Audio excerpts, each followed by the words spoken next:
curious people, welcome back to my channel. If you're new to this channel, yes, I am sure you're curious. So guys, আজকে বেরিয়ে গেছি, তোমরা thumbnail দেখে একদমই ভুল করছো না, যাচ্ছি বৃন্দাবন মন্দির একদম, কিন্তু সেটা কলকাতার। তো চলো যাওয়া যাক, গিয়ে তোমাদের সাথে সবকিছু শেয়ার করতে। তো চলো।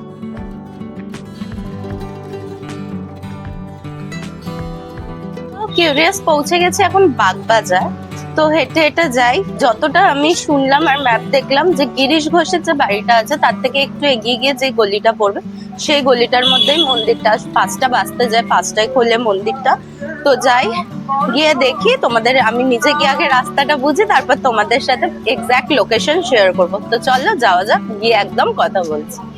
ফাইনালি এখন বৃন্দাবন মন্দিরের ভেতরে। তো চলো ঢুকি, ঢুকে দেখা যাক কেমন। খুব দূর থেকে দেখে বেশ ভালোই লাগছে, তো মন্দির তো অবভিয়াসলি ভালোই হবে। তো ভেতরে ঢোকা যাক, দেখি, তারপর তোমাদেরকেও দেখাই আর এর হিস্ট্রি তোমাদের সাথে শেয়ার করি। সো এই হচ্ছে নববৃন্দাবন মন্দির। চলো ভেতরে যাই আর এই মন্দিরের ইতিহাস তোমাদের সাথে শেয়ার করে নিই। ইংরেজির 1940 সালে কৌরি পরিবারের শ্রী নন্দলাল কৌরি এই মন্দির প্রতিষ্ঠা করেন। তিনি বৃন্দাবনের মন্দির দেখেই বাগবাজারে প্রতিষ্ঠা করেন এই নববৃন্দাবন মন্দির। এই মন্দিরের সেবায়েত দীপক কৌরি জানিয়েছেন যে তার ঠাকুরদা 1940 সালে এই মন্দিরটি প্রতিষ্ঠা করেন। তার আগে বিগ্রহ তাদের রাসবিহারী অঞ্চলের পুরনো বাড়িতে ছিল, কিন্তু সেখানে জায়গার অসুবিধার জন্য মন্দির বড় করা যায় না। তারপর বাগবাজারে জমি কিনে মন্দির প্রতিষ্ঠা করে। বৃন্দাবন ধামের মন্দির আদলে নবচূড়া দিয়ে তৈরি হয় মন্দির। বৃন্দাবন নাম রাখা যাবে না বলে নববৃন্দাবন নামে রাধাকৃষ্ণ মন্দির প্রতিষ্ঠা করা হয়। এই মন্দিরের সবচেয়ে বড় ও জনপ্রিয় অনুষ্ঠানটি হলো অন্নকূট। এছাড়া রাসবিহারীর সব রকম অনুষ্ঠান যেমন ঝুলন, রাস, জন্মাষ্টমী খুব সুন্দরভাবে পালন করা হয় এখানে। তবে আগে রাস উৎসব বড় করে হতো, এখন ছোট করেই পালন করা হয়। এখানে কালী পুজোর পর অন্নকূটের সময় শ্রীকৃষ্ণ দেবকে 350 রকমের ভোগ নিবেদন করা হয়। শুকনো ভোগ, রান্না ভোগ, অন্নভোগ এবং মিষ্টান্ন ভোগ সব মিলিয়ে নিবেদন করা হয়। দীপক কৌরি জানিয়েছেন যে এই মন্দিরের পরিচর্যায় কয়েকজন রয়েছে, কিন্তু তিনি এবং তার পরিবার সদস্য এই দায়িত্বে রয়েছে।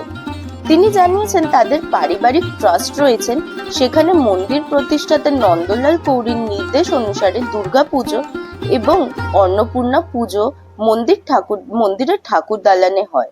এখানে রথযাত্রাও খুব সুন্দর করে হয়। 103 বছরেরও বেশি পুরনো তাদের রথ। এই নববৃন্দাবন মন্দিরটি 43 বছর পুরনো। এই মন্দিরের আরাধ্যা দেবতাই হলেন রাধাকৃষ্ণ। মন্দিরের ভেতরে রয়েছে নাট মন্দির, সেখানেই পালিত হয় সমস্ত উৎসব। এই মন্দিরের অন্নকূটের উৎসবের দিন শ্রীকৃষ্ণ বিরাজ করেন অন্ন পর্বতের ওপর। এদিন প্রচুর মানুষের ভিড় মন্দিরে দেখা যায়।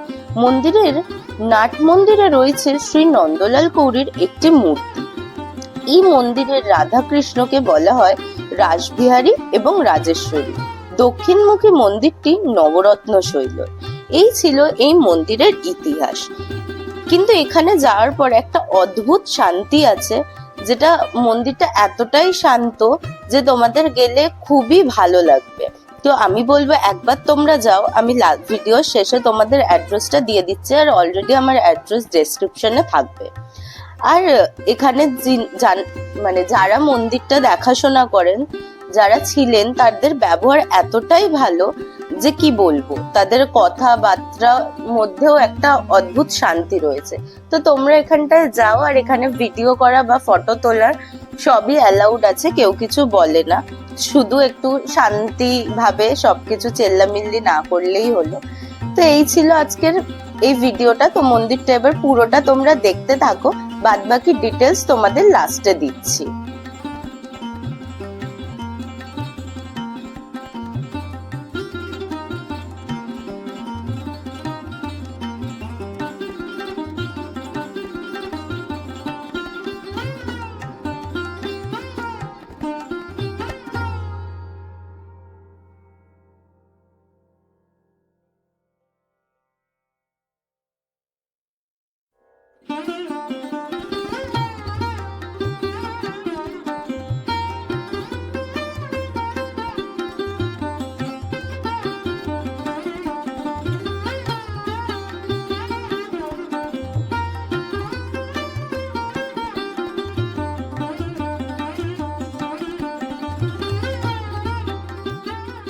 কিউরিয়াস ফাইনালি বৃন্দাবন মন্দির ঘোরা হয়ে গেছে, আর তোমাদের সাথে শেয়ারও করলাম তার হিস্ট্রি। এবার তোমাদের ছোট্ট করে আগে রাস্তাটা দেখিয়ে দিই যে কিভাবে তোমরা যাবে, তারপর বাদবাকিটা তোমাদেরকে বলছি।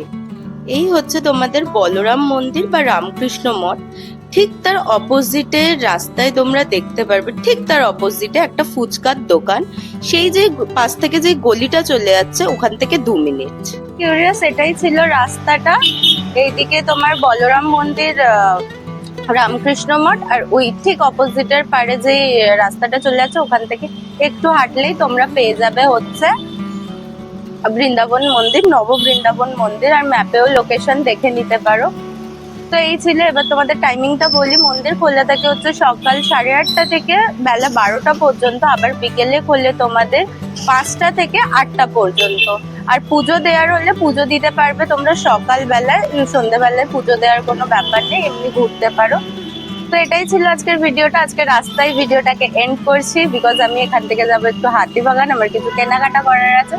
তো দেখা হচ্ছে নেক্সট ভিডিওতে। ভিডিও যদি ভালো লেগে থাকে তো প্লিজ চ্যানেলটাকে সাবস্ক্রাইব করে দিও আর ভিডিওটাকে লাইক করে দিও। চলো দেখা হচ্ছে নেক্সট ভিডিওতে। টাটা।